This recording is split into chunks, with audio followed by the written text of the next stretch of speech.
Today's episode of Primitive Survival for 21 Days takes place in the swamps of Louisiana, home to over 1 million American alligators and 6 types of venomous snakes, including the deadly cottonmouth that feeds on fish in the water. If surviving in the rainforest is tough, this swamp is a real killer. Let's see how today's contestants perform. The male contestant, Billy, 39, is an outdoor travel writer and primitive survival skills expert, skilled in using primitive weapons to hunt. Swamps are Billy's least familiar environment, and he is not very confident about this challenge.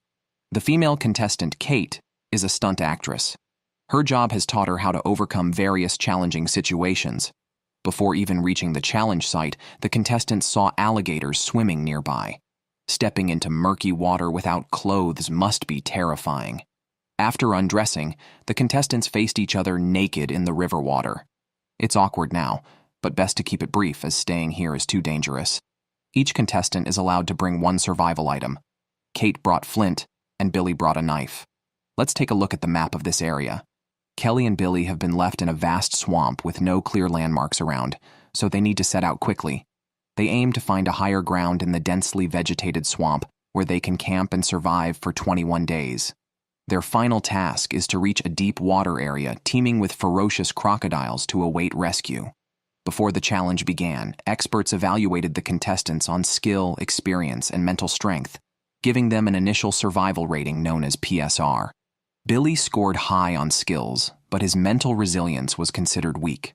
Kate is calm and methodical, but lacks survival skills. Billy scored 8.1 and Kate 6.3. The journey to their survival high ground was challenging. Without any warm-up, they plunged into the icy swamp waters. Despite Billy's strong appearance, he continuously complained about the cold and expressed fear of unknown dangers underwater, such as crocodiles and deadly snakes.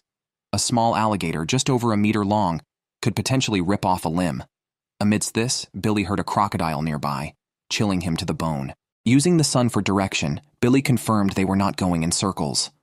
Soon, they found a barren island, the only high ground within several kilometers, offering very limited space for shelter. The swamp water was murky and smelly. With the temperature around 10 degrees and bad weather expected, Billy and Kate needed to build a sturdy and warm shelter quickly. Kate found a crucial survival item, a cooking pot, without which boiling water would have been a problem. While the island was elevated, water was everywhere, and snakes occasionally swam by. Luckily, Billy was skilled at catching snakes, turning them into food. He quickly subdued one, securing their dinner for the night.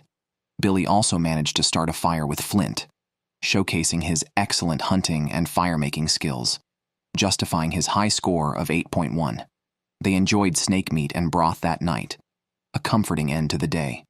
However, the drop in temperature at night and the annoyance of mosquitoes made it tough for them. The next day, they decided to rebuild their shelter as the previous one was too flimsy and drafty. Billy gathered ironweed for bedding, while Kate, during her material collection, encountered a venomous cottonmouth snake at her feet. Billy, taking no chances, crafted a primitive spear and used it to kill the snake by piercing its head. Shortly after Billy killed the venomous snake, several cottonmouths appeared around them. Billy was scared and hesitated to act. It was time to gather wood to build a shelter, but the roaming snakes limited their movement, and there were also crocodiles to consider. Billy took a deep breath, grabbed his spear, and chased after the nearest snake. Instead of worrying about snake bites at night, he decided to take the initiative. With his excellent hunting skills, Billy caught 2 snakes today. A great start. However, the success didn't last long. On the 4th night, a heavy rainstorm hit, flooding the area around their shelter. Initially, the island was only 30 centimeters higher than the surrounding water, but now it was submerged. Starting a fire off the ground became their biggest challenge. Billy and Kate needed to build a platform high up to start a fire, and construct a sloping roof over it for protection. This made starting a fire much safer. By the 7th day, Billy's feet hurt badly from being soaked in the swamp's stagnant water for too long. Soaking can lead to trench foot, where skin gradually rots and peels off. Stepping on a thorn could quickly lead to severe infection. Since the water level rose, the snakes disappeared. Now the best food source was crayfish. They quickly made traps for catching crayfish and used their feet in the water to attract leeches as bait for the traps. But they caught no crayfish and lost much blood to leeches. On the 13th day, Billy couldn't stand it anymore and wanted to move. Based on his observations of the river's flow, he believed there was another high ground nearby. Initially, Kate didn't want to move because she doubted the existence of another high ground and was concerned about having to build a new shelter. Billy was decisive, saying they should either quit now or move. Though risky, Billy's decision was right. The journey to relocate was fraught with dangers as they walked through deep water in a vast swamp. Billy doubted his decision at one point, but fortunately, luck was on their side. They found a dry, elevated land, bringing immense relief from the swamp. From day 15 to 17, they built a shelter. During this time, they caught a beaver. The beaver was sizable. After eating the meat, they could use its skin for clothing. Everything started going smoothly again. The final stage of the challenge was to reach the rescue point. The water near the rescue area was very deep. They hoped not to encounter crocodiles or venomous snakes along the way. Billy built 2 shelters over 21 days and had no strength left to catch snakes. Alligators, which can swim up to 32 kilometers per hour, hunt in deeper waters of the swamp. They float on the surface and silently dive to attack prey. Therefore, both contestants had to be very careful. Ultimately, under the watchful eyes of crocodiles, Billy and Kate completed the 21-day challenge. During this time, Kate lost 8 kilograms and Billy lost 19 kilograms, highlighting the hardships Billy endured. Although Kate did little, she stayed by Billy's side, encouraging and comforting him. Eventually, Billy's survival rating increased from 8.1 to 8.9, and Kate's from 6.3 to 7.7. Today's episode of Naked and Afraid was set in Brazil's Lagoa-Maranhenses National Park, which spans over 36,000 square kilometers of sand dunes. The contestants faced a harsh survival environment. The male contestant, Matt, 24 years old, a survival skills instructor and blacksmith, who is also a vegetarian, had a rebellious youth, starting marijuana in 5th grade and cocaine in 7th. Fortunately, he later straightened out and joined the competition to test his abilities. Observing the desolate sand dunes, Matt felt uncertain. The female contestant, Nora, 28 years old, a traditional Chinese medicine practitioner and extreme sports enthusiast, described herself as a wild child. Despite having blonde hair, Nora said she never did manicures or shaved her legs, likening herself to a man. Upon arriving at the challenge site, it was time to strip.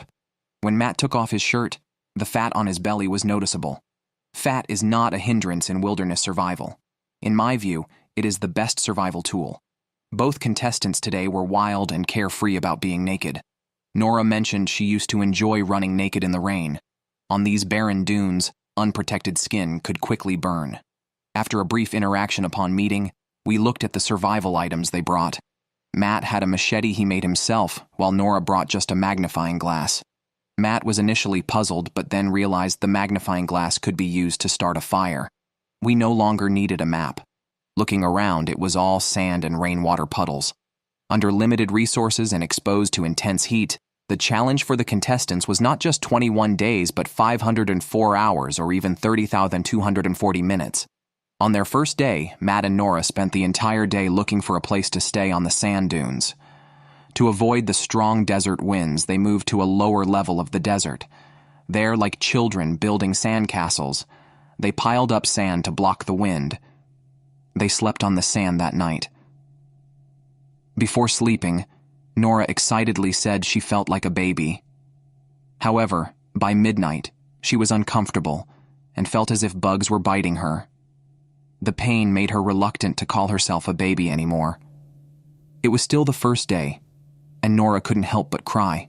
Before the challenge, experts evaluated their skills and psychological readiness. Matt, a wilderness survival instructor with extensive experience in harsh environments, was rated 7.1, which seemed low despite the praise. Nora, with her clever mind, scored 7.6. Matt and Nora reached a densely vegetated area where they gathered materials to build a shelter. While chopping, Nora saw a group of ants and ate some without hesitation, offering some to Matt. Matt, a vegetarian, declined, stating he wouldn't eat insects. If he caught any animals, he would give all to Nora. They collected dry leaves before building the shelter. Matt suggested they drink some water first. Nora had found a small container, and they collected a bowl of water at a water hole. Nora then took out her magnifying glass.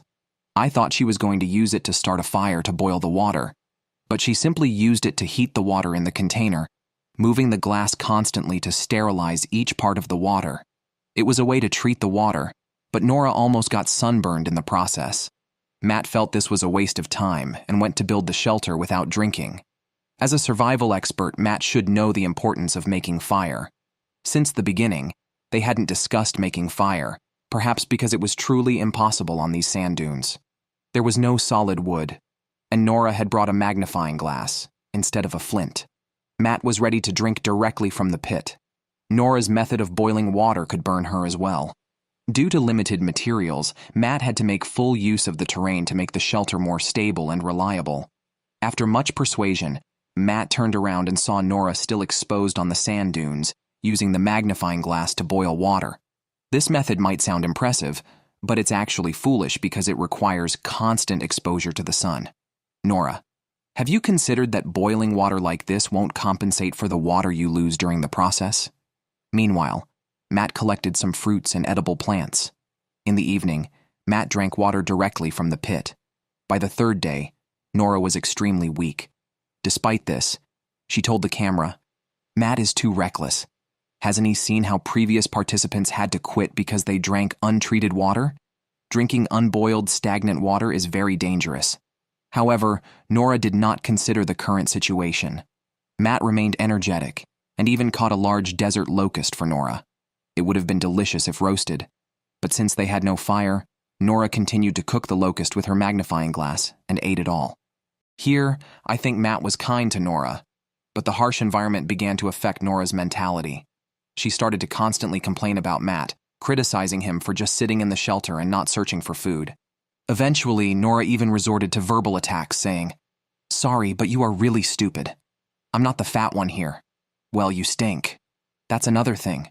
We are physically repulsive to each other. I realized from the first day you smelled really bad, even before you got dirty. Sleeping next to you at night, I had to hold back from vomiting. It's disgusting. As survival partners, there's no need to be so humiliating. Being fat doesn't mean you don't need to eat." In Nora's eyes, Matt was lazy whenever he paused. After being humiliated, Matt got angry, and the two fell into a cold war. Eventually, Nora took half the shelter materials to start over alone, declaring, "You do your 21 days, I'll do mine," as if they were getting a divorce. However, Nora soon realized that it's better to be with someone in the desolate dunes, especially since she only had a magnifying glass, and Matt had the machete. During the Cold War, Nora had a tough time until day 15 when their relationship began to improve. Nora found a coconut but couldn't open it without a knife, so she had to ask Matt for help. After drinking the coconut water, she apologized to Matt, who quickly forgave her. However, just an hour after reconciling, Nora fainted from severe dehydration and lost consciousness. Matt immediately called for a doctor who took Nora to the hospital for emergency treatment. She recovered, but the doctor decided she could no longer continue in the challenge. Now on day 17, with only 4 days left, it wasn't much for Matt. Due to his excess body fat, he managed to reach the extraction point after a long journey and completed the 21-day challenge by helicopter. Nora lost 16 pounds in 16 days, and Matt lost 26 pounds in 21 days. Matt's score increased from 7.1 to 7.7, while Nora's score decreased from 7.6 to 7.2. I am puzzled by Nora's exit. She could have lasted until the end with Matt, but she chose to struggle alone, boiling water under the sun with a magnifying glass. 3 days after the challenge ended, Matt returned the magnifying glass to Nora. This magnifying glass was very important to Nora as it was left to her by her recently deceased father. Today, we shift our focus to the southern Great Swamp in Florida, USA, which covers about 5,200 square kilometers. In this mysterious, otherworldly environment, elusive Florida panthers and venomous snakes roam. But the true rulers of this swamp are the fierce alligators, some measuring up to 4.6 meters long. Thinking about this, I am already sweating for today's 2 participants. Without further ado, let's welcome our 2 brave contestants. First up is the dashing female warrior, Amber, 31 years old, an Army instructor and mother of 2. Amber says her marriage is very happy and fulfilling. So why endure the hardships of the swamp? It turns out her military career has made her a survival expert, often grappling with alligators during training. Her goal in taking on this challenge is clear: to showcase her skills in hunting alligators. I admire her courage, but let's remember, this is a wild swamp where the alligators are fierce predators, not the tame creatures from a breeding farm. Next, we have Ryan, a 29-year-old male challenger and top hunter. Ryan was once a Marine, deployed multiple times to the front lines in Afghanistan and Iraq. After retiring, he went through a period of confusion and struggled with post-traumatic stress disorder. Fortunately, Ryan found his purpose in wilderness adventures. He says this challenge is to test his survival skills, and if successful, he plans to open a wilderness survival school. I have high hopes for both contestants today. Now, both have arrived at the challenge site. Wait a minute, Amber, you didn't have to dress up for the show. Okay, after both contestants stripped down, they faced each other naked in the swamp waters.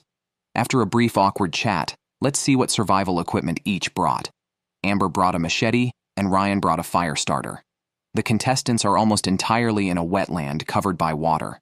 Their only chance of survival is to cross the dangerous swamp to find higher ground for camping. After determining their rough location on the map, they need to hurry and set off. If they don't leave soon, I'll be worried for them as the alligators are on their way. Ryan is particularly afraid of nearly 4-meter-long alligators due to their destructive power. While he was speaking, a cougar's roar was heard in the distance, unsettling both contestants and the cameraman. They looked at each other in panic, and Ryan let out a swear word. Damn it. There's no need to worry too much. After all, you only talked about how dangerous the alligators are without mentioning the cougar. Where's the cougar's respect? Florida panthers are an endangered species. Not much further, the contestants found a suitable high ground for setting up shelter and many large trees nearby to use for construction. At 4 p.m., thunder roared overhead. They quickly started a fire with a fire starter and then hurried to find leaves to build a roof. Just as they finished the roof, a heavy rain poured down. Don't rush to take shelter. Open your mouth wide to catch and drink the clean rainwater. Save some effort later for boiling it. They spent the first night in disarray due to the rain, which caused the surrounding water level to rise significantly, making it easy for alligators to come closer. At that moment, a 2.5-meter alligator, like a neighbor, came over and said hello. Before the challenge, experts gave both contestants a primitive survival rating. Ryan scored 7.9 due to his Marine Corps experience and expert hunting skills, and Amber scored 7.8. At the beginning of the episode, we knew Amber planned to hunt an alligator. So, while Ryan tried to avoid them, Amber suddenly suggested catching and eating one, claiming she wasn't afraid because of her training. Ryan, incredulous, asked her to repeat herself, confirming he heard correctly. Amber indeed intended to kill an alligator, but Ryan refused, pointing out the countless alligators in the swamp. I won't go on a suicide mission, and neither should you. If you leave, I'll be left to survive alone, and there'll be no one to keep warm at night. If we really must hunt an alligator, let's at least starve for 10 days first. Ryan was right. Such dangerous hunting is unnecessary. However, Amber seemed undeterred, mentioning that she had bathed there just 20 minutes ago, and now alligators were lurking in the water. On the second night, despite the fire, both were attacked by mosquitoes. Amber's legs were covered in large bites. By noon on the third day, Ryan had crafted a spear and stealthily entered the swamp. He targeted a large black fish and speared it decisively, catching a catfish.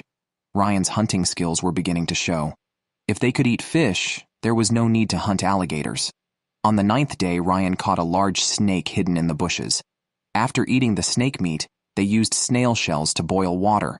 Their survival was going well, with no worries about food or drink. However, as they got comfortable, they became careless, thinking they had adapted to the environment. Amber became irritable from the constant roaring of alligators, which was either to attract mates or to threaten intruders. At such times, vulnerable humans, especially those unclothed, should stay cautious. Yet Amber chose to approach the swamp alone, getting closer to the alligators. She remarked on the beauty of alligators and speculated on the taste of their meat. If you were competing with a female contestant who kept suggesting catching alligators for excitement, would you go? I definitely wouldn't. It's not about being cowardly. In reality, Amber lacked the skills to catch an alligator. She either wanted Ryan to join her or let Ryan catch it since participating in this show was challenging. Ryan, being cautious, did not recklessly follow Amber into the water. When Amber was about to approach an alligator, she backed out, returning to shore and calling Ryan cowardly on camera. She then told Ryan to overcome his fear of alligators. Ryan quickly responded that he wasn't afraid of alligators. He just didn't want to take needless risks. Ryan was right, and I support his approach. Later, Amber realized her tone was inappropriate and apologized to Ryan, who was not a coward. On the 14th day, Ryan speared another large catfish, and they enjoyed another meal of grilled fish. It seemed like they were on vacation rather than surviving. Just when it seemed they would smoothly complete their 21-day challenge, Amber fell ill. She experienced severe abdominal pain, worsening rapidly. Ryan had to call a doctor who, after an initial examination, took Amber to the hospital for further tests to determine if it was dysentery or another bacterial infection. Amber was forced to leave on day 16. As she left, Ryan gave her a firm kiss on the face. For some reason, I was quite relieved to see Amber go. Otherwise, there might have actually been an accident. She was really too reckless, showing no fear of the crocodiles. After Amber left, I think Ryan's days became more comfortable. We have all witnessed his hunting skills. On day 18, Ryan made himself a small backpack and then crafted a 4-meter-long pole lasso to catch crocodiles. Ryan's change of mind about catching crocodiles wasn't just because he missed Amber. He wanted to prove to Amber and all of us that he was not afraid of crocodiles. Just as Ryan finished making the lasso, there was a splashing sound nearby in the water. Turning around, he saw a small crocodile, an excellent opportunity to catch one. Ryan found a good position, stealthily extended the pole lasso, and tightly secured the crocodile's head, controlling it. Good job, man, you've got something. But the crocodile was quite small, just over a meter long. I got excited for a moment, but a crocodile is a crocodile no matter the size. Just as Ryan was about to finish it off, the crocodile swung its tail and escaped, crawling into the bushes. Ah, you little thing! Ryan then showcased his top hunter skills. He charged after the crocodile with a machete and with one chop, collected the crocodile's head. With less than 3 days left in the competition, Ryan, if you can't finish eating, give some to the nearby cameraman. Don't waste food. Ryan also proved with his own skills what a master he is. 2 catfish, 1 snake, and 1 crocodile. His record is undeniable. After eating well and drinking plenty, Ryan carefully headed to the extraction point on day 21. On the way, he was very nervous, fearing revenge from the father of the crocodile he had killed. Fortunately, he completed the challenge without incident. Over these 21 days, Ryan lost 55 pounds, and Amber, who lasted 16 days, lost 22 pounds. Her score dropped from 7.8 to 7.4, while Ryan, with his superior survival skills, saw his score rise from 7.9 to 8.3.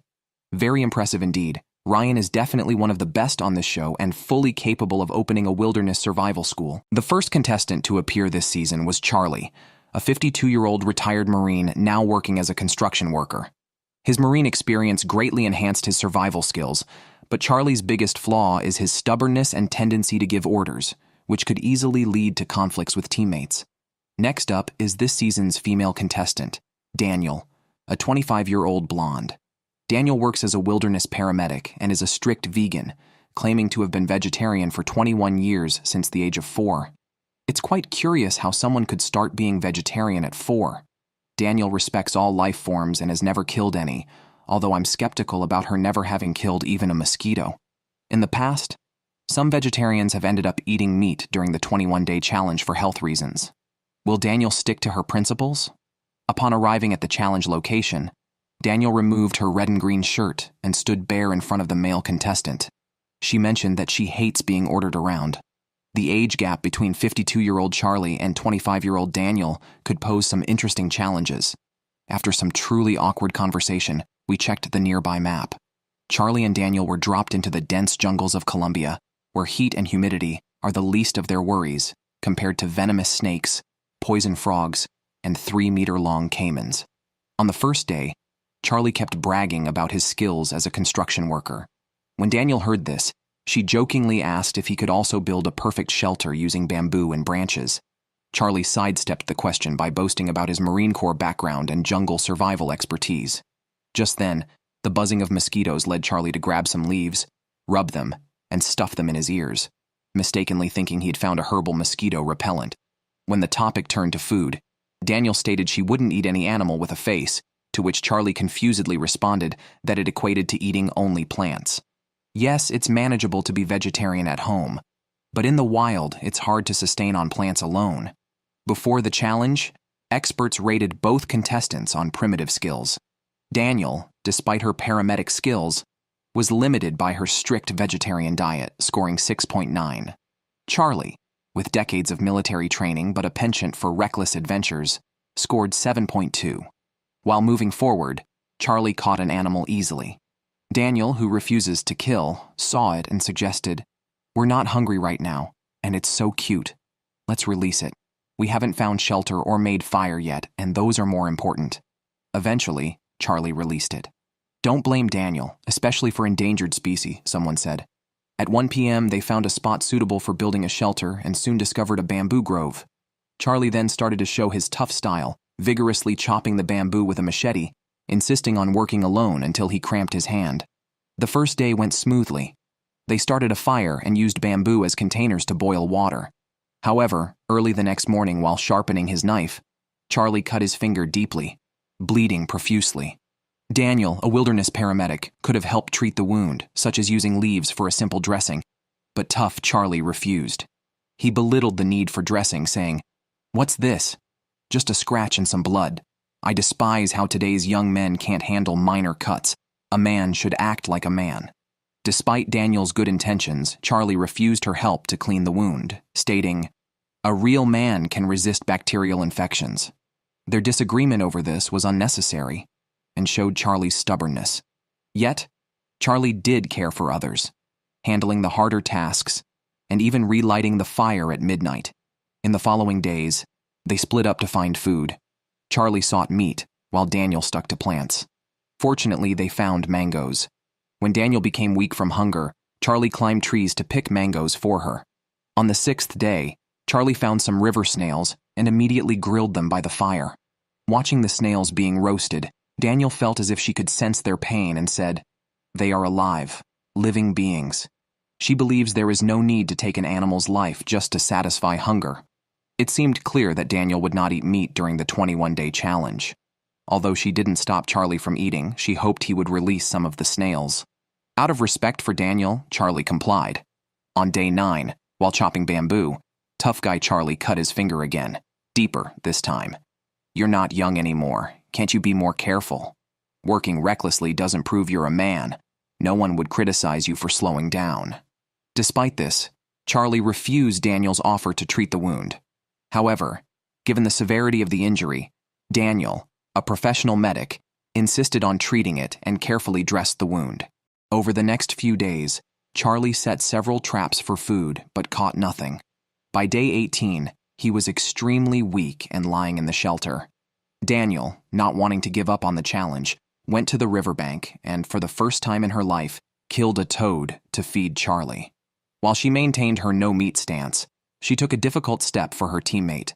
Charlie was deeply moved by her action, and their mutual care helped them endure. The final task was evacuation. Charlie and Daniel built a bamboo raft and headed to the coast in heavy rain. Due to shallow coral reefs and heavy waves, the rescue boat anchored 180 meters from the shore. The contestants had to swim through rough waves to reach the boat, a challenging end to their journey, deserving extra points from the experts. They successfully boarded the rescue boat, completing the 21-day challenge. Charlie lost 22 kilograms and Daniel 12 kilograms. Charlie's score increased from 7.2 to 7.5 and Daniel's from 6.9 to 7.5. I've often wondered if any contestant joins the challenge to make friends, treating it like a special date. In previous shows, contestants were usually married or in a relationship. However, in today's episode, both contestants are longtime singles. At the start, the female contestant said to the camera, "I think we have a chance." How will their relationship evolve, and will they succeed in the challenge? Let's find out in today's episode. Before introducing our two contestants, let's first look at the location for this episode. The challenge takes place in the Bayano jungle, located in the heart of Panama's rainforest. This wild, primitive environment is known for its relentless storms, dense vegetation harboring jaguars and mountain lions, and is home to hundreds of venomous snakes. Entrance into this jungle is only possible on horseback. Making a grand entrance on horseback is Jeff, this episode's male contestant. A 26-year-old retired Marine, Jeff lives by several philosophies, one being, pain is weakness leaving the body. Known for his survival skills, Jeff asserts that he will not quit unless he is physically carried out on a stretcher. Despite being a capable loner who dislikes disturbances, Jeff's teamwork might be challenging as he prefers solitude. His initial survival rating is 7.5. Next, we meet Melissa, the 34-year-old lively and upbeat female contestant. Her optimistic and proactive nature, along with her talkative personality, can be crucial in wilderness survival. However, Melissa lacks experience in extreme environments, reflected in her initial survival rating of 5.8. Upon arriving at the challenge site, the contestants meet for the first time, with each allowed to bring one piece of personal equipment. The production team provides essentials like a machete, flint, and a cooking pot. Melissa immediately notices Jeff's striking blue eyes and good build, mentioning her long-standing single status, and pondering the possibilities with Jeff. On the first day, as they navigate the dense jungle, the normally shy contestants are quiet, unsure of what to say. Melissa, being more outgoing, dominates the conversation, while Jeff, preferring solitude, seems like a shy young man. Despite his earlier declaration of disliking disturbances, it's uncertain how he will react to his talkative partner. After wandering through the jungle, they find a clearing next to a stream to set up shelter. Jeff starts cutting trees without a word.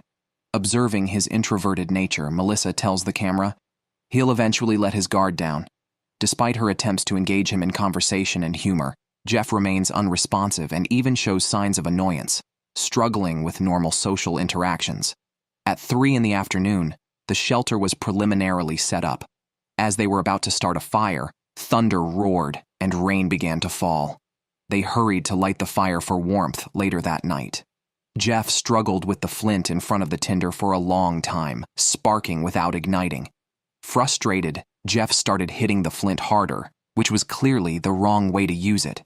"Brother, you won't start a fire that way," Melissa said.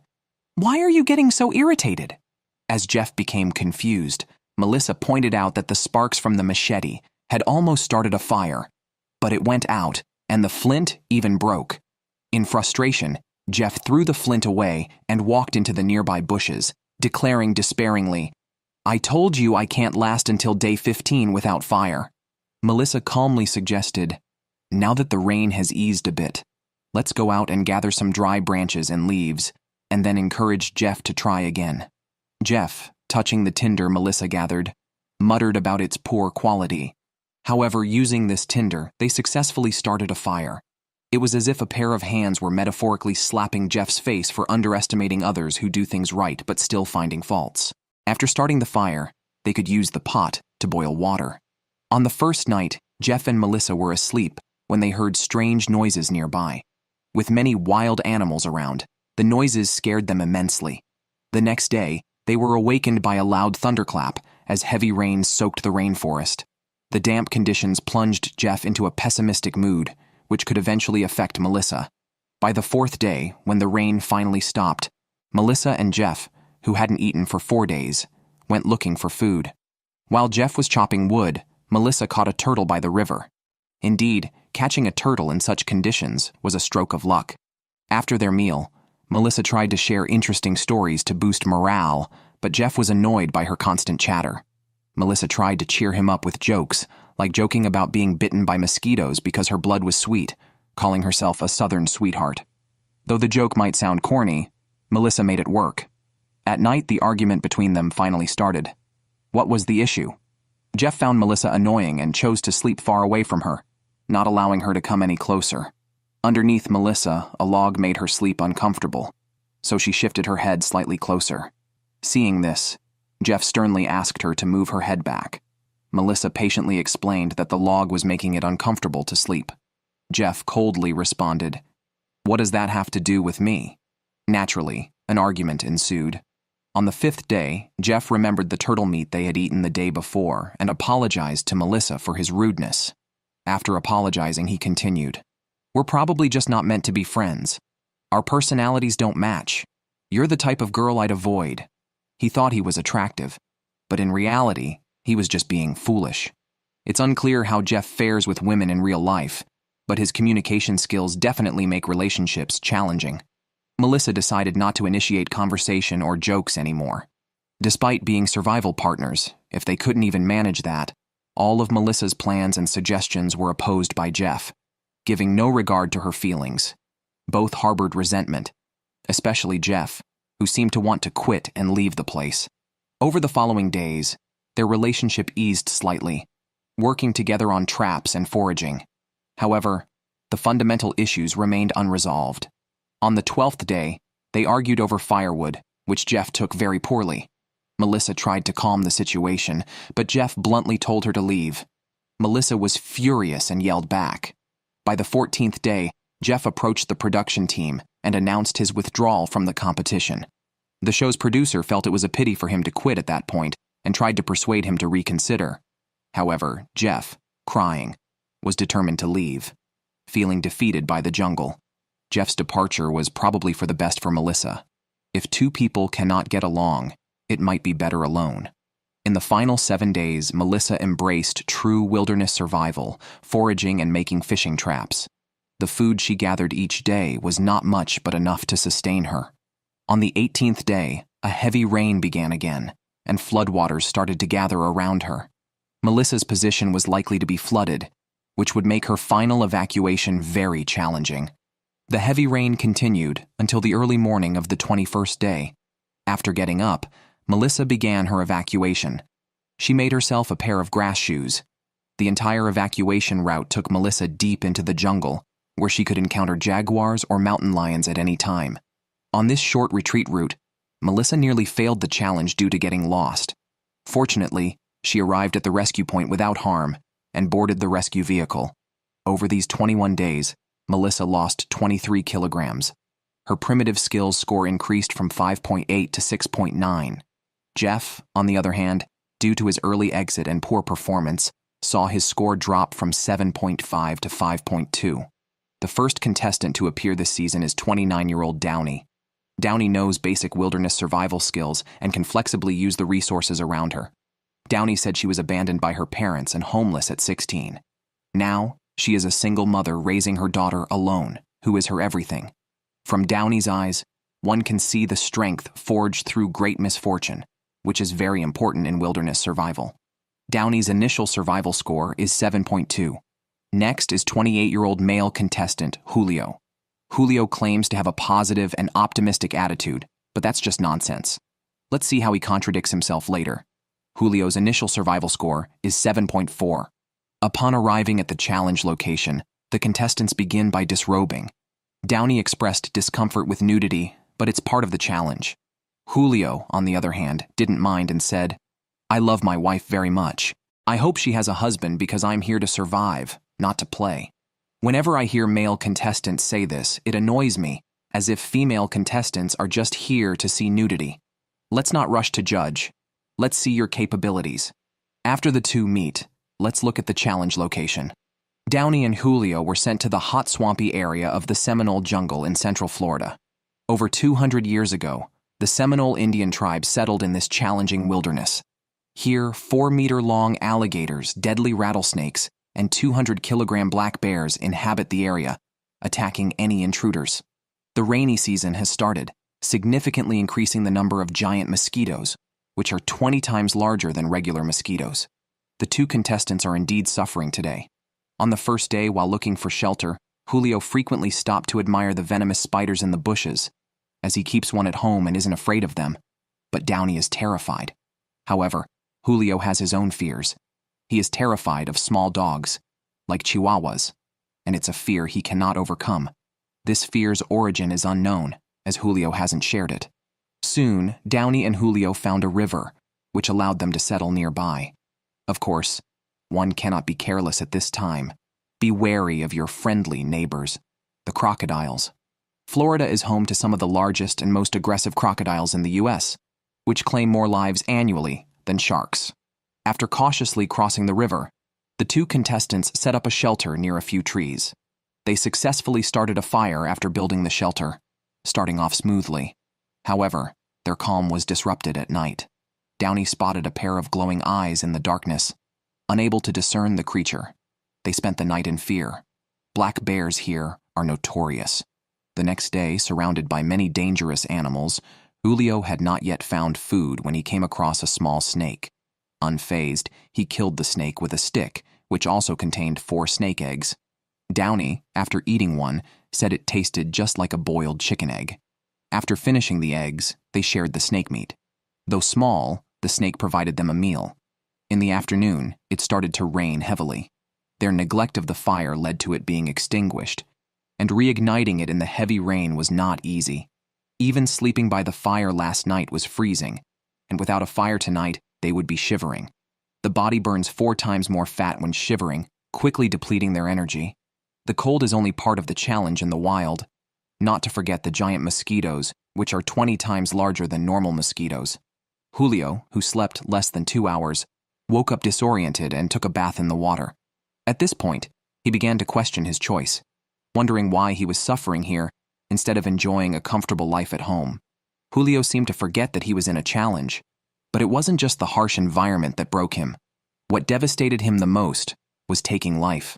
Although he hadn't caught any large prey, the moment he caught a small lizard, the thought of taking this cute animal's life for his survival overwhelmed him, and he broke down crying on camera.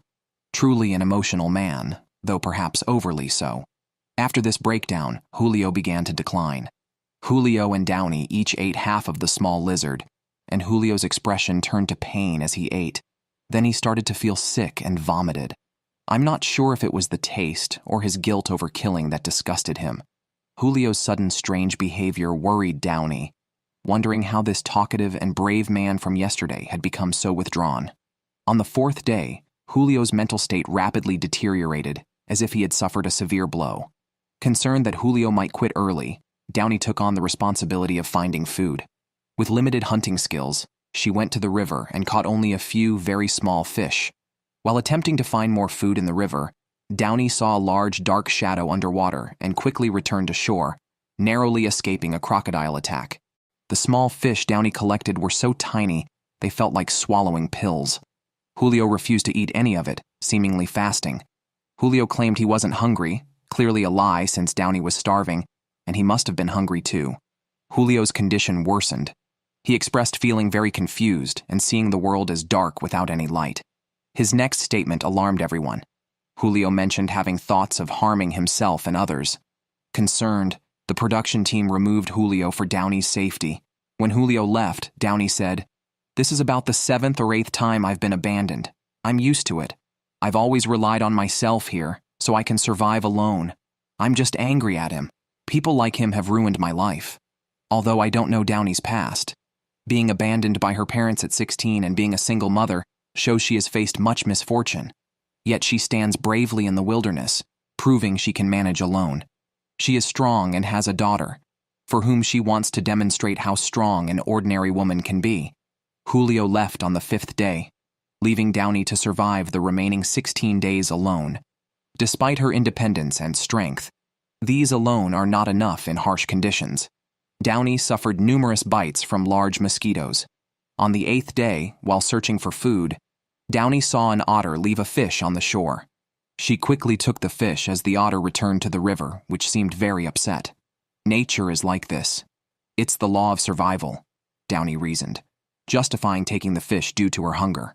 However, hunger was not Downey's biggest problem. On the 16th day, while resting in her shelter, a black bear came close. The proximity was frightening, and with no weapons, Downey was terrified. She heard the bear's growls at night and dared not move, curling up and praying. In the last days of the challenge, she lived in constant fear of the bear and dared not go out for food. During this time, her shelter also burned down due to an unattended fire, destroying everything. By day 19, Downey could have simply slept on the ground. However, knowing her daughter might watch the show, she didn't want her to see her in such difficult circumstances. Despite her exhaustion, she at least wanted to create a shelter and maintain her dignity until day 21.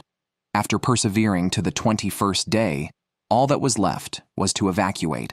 With strong willpower, Downey reached the rescue point under the watchful eyes of crocodiles and snakes and boarded the rescue vehicle.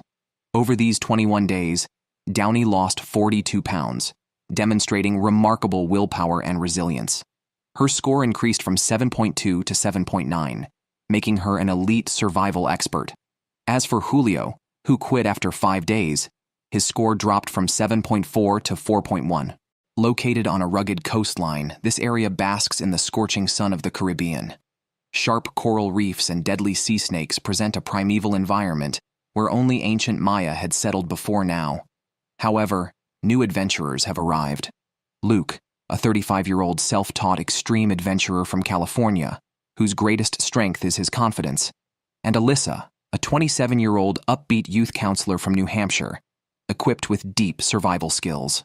Prior to departure, experts assessed their primitive survival skills, rating Luke with a PSR, primitive survival rating, of 6.8 due to his extensive study but lack of long-term survival application.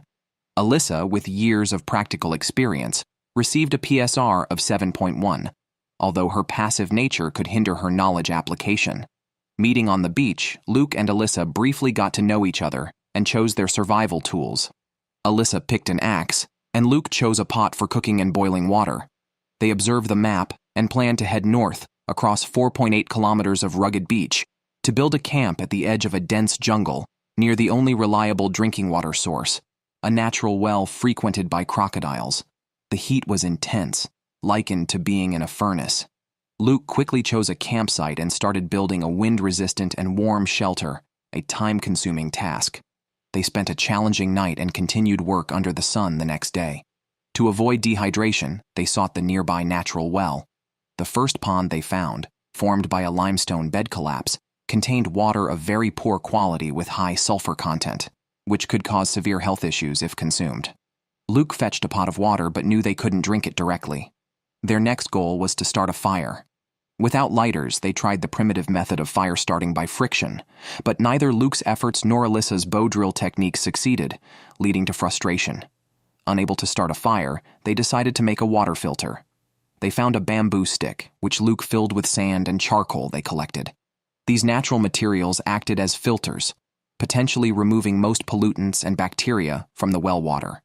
The filtered water turned out clean and odorless.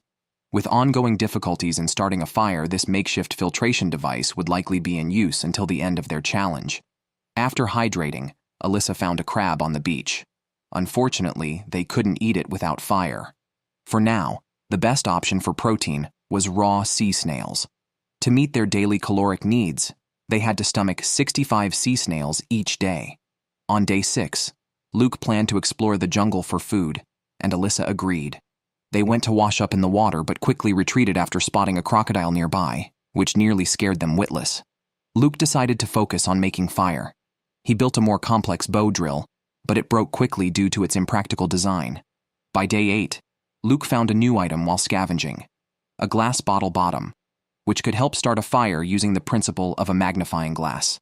Alyssa didn't oppose his new attempt, but to be safe, she continued making cord for a bow drill. Ultimately, both methods failed. If the weather stayed clear, the lack of fire wouldn't be a huge problem. However, a storm was brewing, making their situation without warmth even more difficult. Heavy rain fell, and inside their shelter, they made a final attempt to start a fire. Thankfully, they succeeded this time. A small piece of glowing charcoal was placed into some tinder, and the flames finally appeared. With fire secured, they could start hunting and cooking their food, feeling rejuvenated. The only annoyance was the insects, which weren't deterred by the fire, disrupting their rest. Frustrated, Luke cursed without caring if it would be televised. On day 11, Luke built a trap for iguanas using tree trunks and ropes, with a coconut as bait. Alyssa, skilled with her hands, made a fishing basket. After doing all they could, they left the rest to fate.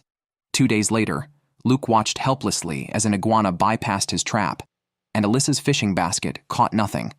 Over the next few days, they kept improving and creating new traps for catching iguanas, birds, and fish, trying everything they could think of. By day 16, both were so weak they barely moved. If their traps caught nothing, they were doomed.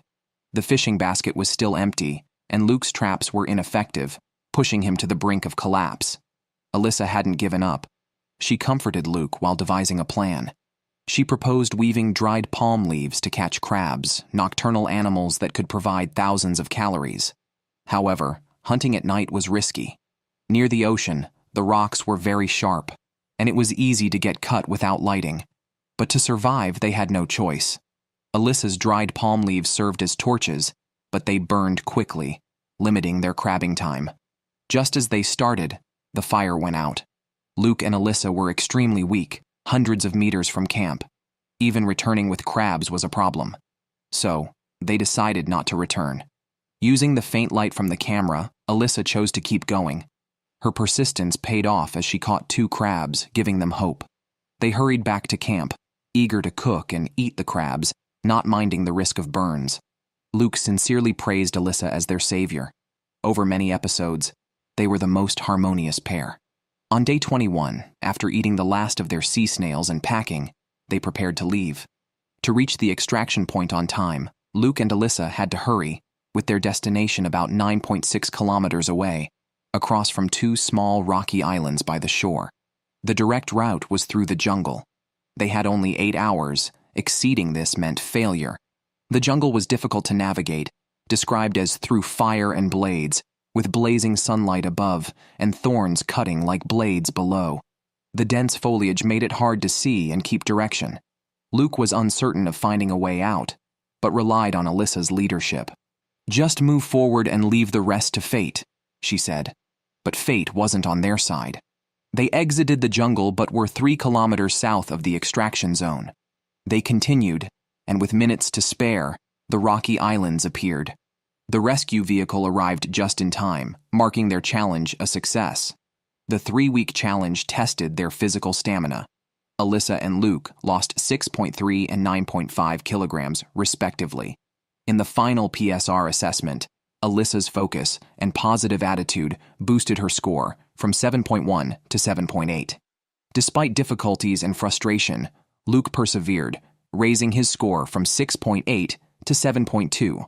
Located at 4 degrees south latitude, the Amazon rainforest is the most biodiverse place on Earth. In its lakes lurk caimans, anacondas, and piranhas. The ground is home to 2 million species of insects. However, the biggest survival threat is the torrential rain that turns the forest floor into mud. This is the ancient land of the Amazon, a place daunting to humans. Yet, some people deliberately seek challenges in such daunting places.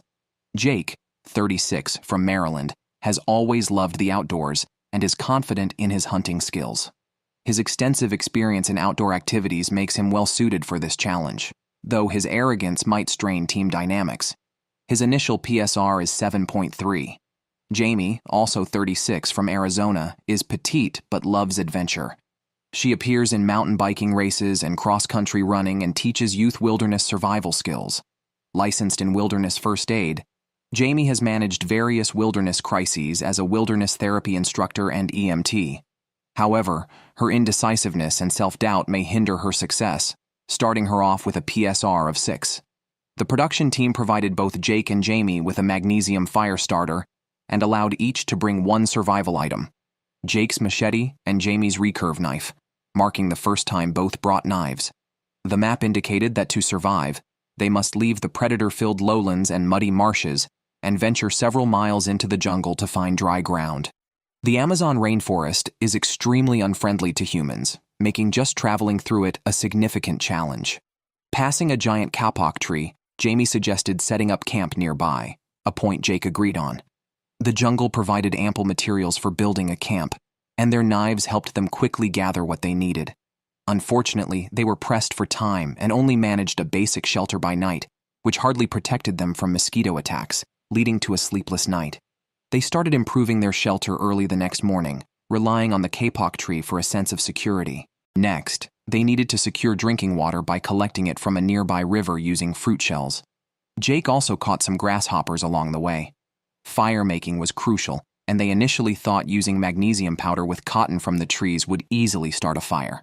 However, a sudden downpour foiled their plans, leaving them without fire. Luckily, the rain provided drinking water, But without a fire, surviving the cold nights was nearly unbearable. The inability to start a fire right away was a major mistake for the duo. Jamie, tormented by the ordeal, broke down crying and expressed a desire to go home, a situation that deeply concerned Jake. If she decides to quit, it would significantly impact Jake's survival. Therefore, he tries to improve the camp to keep out mosquitoes and rain and maintain warmth. This effort is somewhat successful. The rain does not penetrate the shelter at night. However, Jamie's condition remains poor. Jake continues to focus on improving their shelter, eager to conquer the Amazon rainforest. But Jamie doesn't contribute. She is unwilling to work in the rain. It seems difficult for Jake to achieve this goal alone. This situation must change. Jamie stays in the shelter, doing nothing because she fears the cold. Jake handles all the tasks alone, questioning why she came if she only adds to his burden. Jamie feels it's too cold to do anything and prefers staying still in the tent. She might as well have stayed home and enjoyed comfort. Jake disagrees with this attitude. He quickly adjusts his emotions, urging not to let a negative attitude affect others. After their talk, Jamie finally starts working outside for the first time in 9 days, which makes Jake very happy. This is the right attitude for survival. The shelter is nearly complete. Next, they need to solve the food problem. Jamie makes a fish trap with branches to try her luck, while Jake sets traps on land. Afterward, he spends considerable effort cutting down a palm tree, whose heart is edible and tastes much better than wriggling larvae. With the weather clearing up, they must hurry to make a fire after dining. Otherwise, even if they catch animals, it would be pointless. Over the days, the duo has stored plenty of firewood and dried tinder in the sun. Jake easily starts a fire this time, thanks to the long-term effort. With the security of both the fire and the shelter, Jake decides to venture out for night hunting. There are 2 reasons. Clear skies are rare, and most animals here are nocturnal. However, lacking a proper light source, relying only on the weak light from the camera, the night hunting fails. The traps they set on both land and water catch nothing. Unfortunately, heavy rain returns, trapping Jake and Jamie in the shelter for over 4 days, preventing them from gathering more food. Several days without adequate protein intake cause Jake to faint several times. They need to build a raft to reach the extraction point, but they lack the strength. Bamboo, ideal for rafts, is also hard to find. The situation is dire. Low blood sugar from lack of food causes Jake to become increasingly dizzy and confused, worsening his mental state in a terrifying way. Now it's Jamie's turn to help them through this phase. The simplest solution is to find food. Jamie searches a bit away from the camp and makes a delightful discovery after walking for a while. Delicious wax apples. This find makes both of them very happy, and Jake even laughs out loud with excitement. The tree is laden with wax apples, enough to fill them up. Next, they need to build a raft. On the 20th day, Jake finds wood that can substitute for bamboo and float on water. After crafting the raft and placing it in the water, they discover it is full of ants and spiders. They quickly return to shore to clean it and decide to roast the spiders for food. On the 21st day, the pair consults the map. As they paddle through the maze of warm lakes in the Amazon, they must avoid tangled spider webs and predators lurking beneath the water to reach the Amazon River estuary. The swamp is teeming with piranhas and anacondas, but fortunately, they don't attack the raft. Nearly exhausted, they finally reach the estuary and see the rescue boat. The moment they board feels like a rebirth.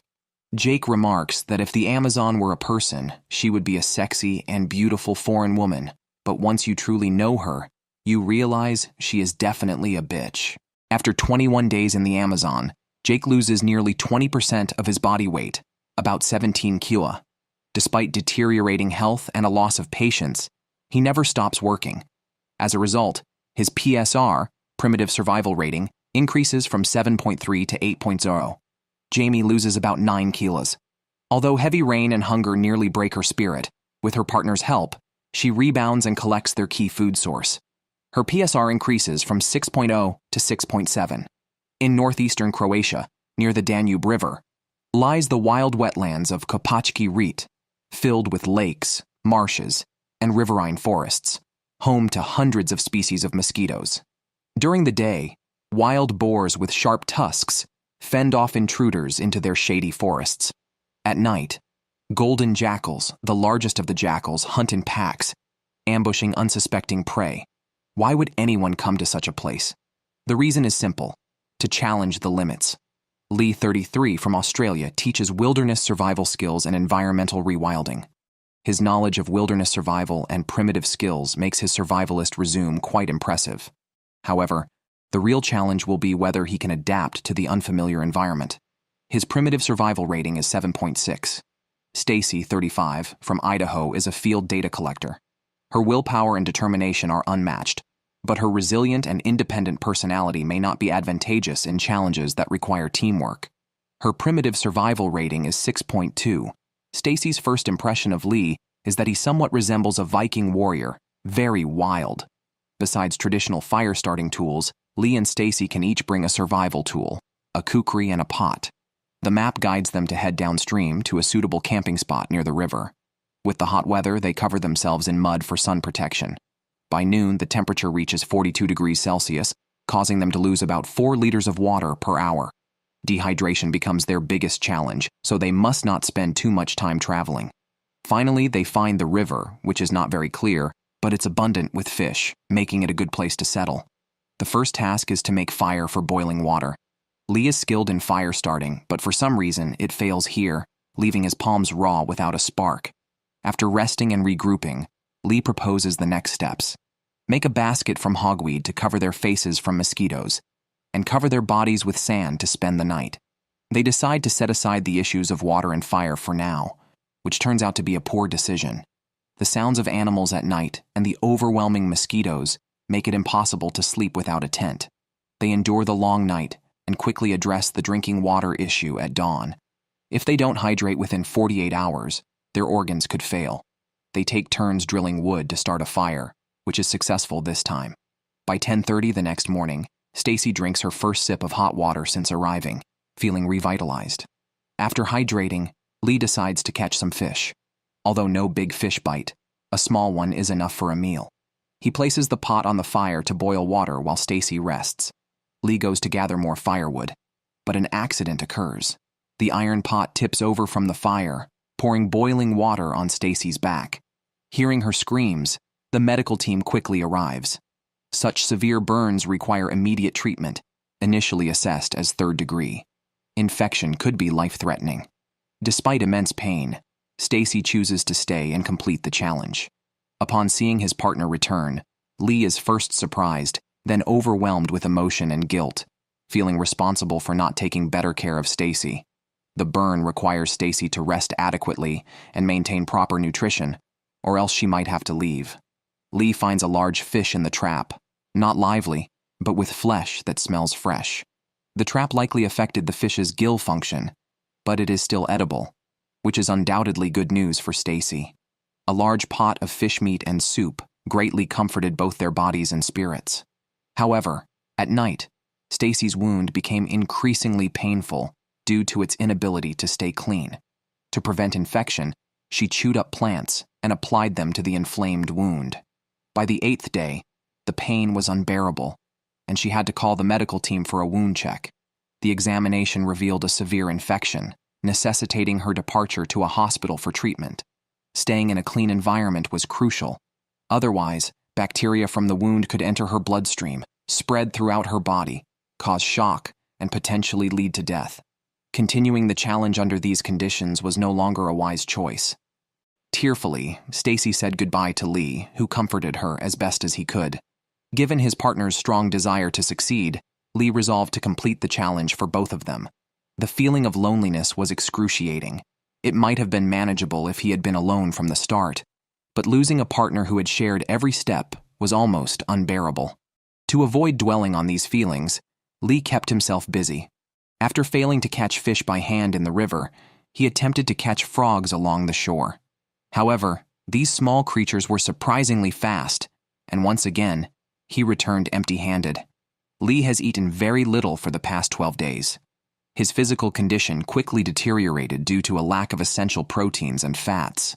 His brain is depleting its own cells, leading to states of agitation and depression. Reduced conversations with Stacy made time feel much slower. He barely made it to day 16, with his mental state severely declined nothing to look forward to, and unsure of what to do next. He began to have repetitive thoughts. On day 18, Lee felt an inexplicable deep sadness, crying bitterly, but still facing prolonged loneliness. By day 20, Lee's emotions were relieved. He woke up feeling much at peace, as if a great burden had been lifted, like clearing the major channels in his body. On day 21, as the sun rose, Lee headed towards the extraction point. Entering the jungle below the canopy, the lack of sunlight dropped the temperature to a cold 14 degrees Celsius. Weak and malnourished, Lee was likely to suffer from hypothermia. He understood this and tried to exit the forest quickly, using deep breaths to boost metabolism and slight movements to raise his body temperature, stopping intermittently. With remarkable physical endurance and willpower, Lee finally reached the river at the extraction point. However, the shallow rocky waters prevented the rescue boat from docking. He had to swim into deeper waters to be rescued. The cold water reduced his body temperature 25 times faster than the cold air. If Lee's body temperature dropped too low, he could lose consciousness and drown. Fortunately, this did not happen, and the rescue boat arrived before he collapsed. Carrying Stacy's determination, Lee successfully completed the 21-day challenge in Kapachere, consuming very little protein and losing 8 kilograms.